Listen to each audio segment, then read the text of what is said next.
VC बिना कंहिं तजुर्बे हुजण जे हाकिम महेसर खे डायरेक्टर फाइनेंस मुक़रर कयो हो। 4 महीना अॻु डायरेक्टर फाइनेंस जे उहिदे लाइ IBA पारां उम्मीदवारनि जी टेस्ट वरिती वई।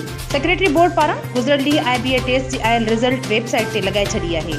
सिंध यूनिवर्सिटी जे वाइस चांसलर पारां हिकु अहम पोस्ट डायरेक्टर फाइनेंस ते मुक़रर कयल डॉक्टर हाकिम महेसर IBA पारां DF लाइ वरितल टेस्ट में नापास थी पियो आहे। तफ़सील मूजिबि यूनिवर्सिटी में डायरेक्टर फाइनेंस जी मुक़ररी जो इख्तियार सिंध जे वॾे वज़ीर जो हुजण जे बावजूदि सिंध यूनिवर्सिटी जे वाइस चांसलर फतह मोहम्मद बुरफत कॉमर्स शोबे जे असिस्टेंट प्रोफेसर हाकिम महेसर खे बग़ैर कंहिं तजुर्बो हुजण जे डायरेक्टर फाइनेंस मुक़रर करे छॾियो आहे।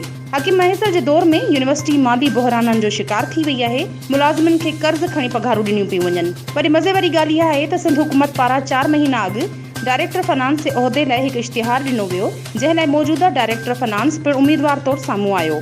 IBA पारां उम्मीदवारनि जी टेस्ट वरिती वई, जंहिं जो रिज़ल्ट काल्ह पधिरो कयो वियो आहे। सेक्रेटरी बोर्ड ऐं यूनिवर्सिटी मूजिबि असां रिज़ल्ट वेबसाइट ते लॻाए छॾी आहे। ज़रियनि मूजिबि इन्ही टेस्ट में मौजूदु डायरेक्टर फाइनेंस पास न थी सघियो आहे। टेस्ट में पास न थियण जे बावजूदि डॉक्टर हाकिम महेसर डायरेक्टर फाइनेंस जे उहिदे ते बरक़रार आहे ऐं काल्ह कुझु अहम गॾजाणियुनि में शिरकत पिणु कई आहे।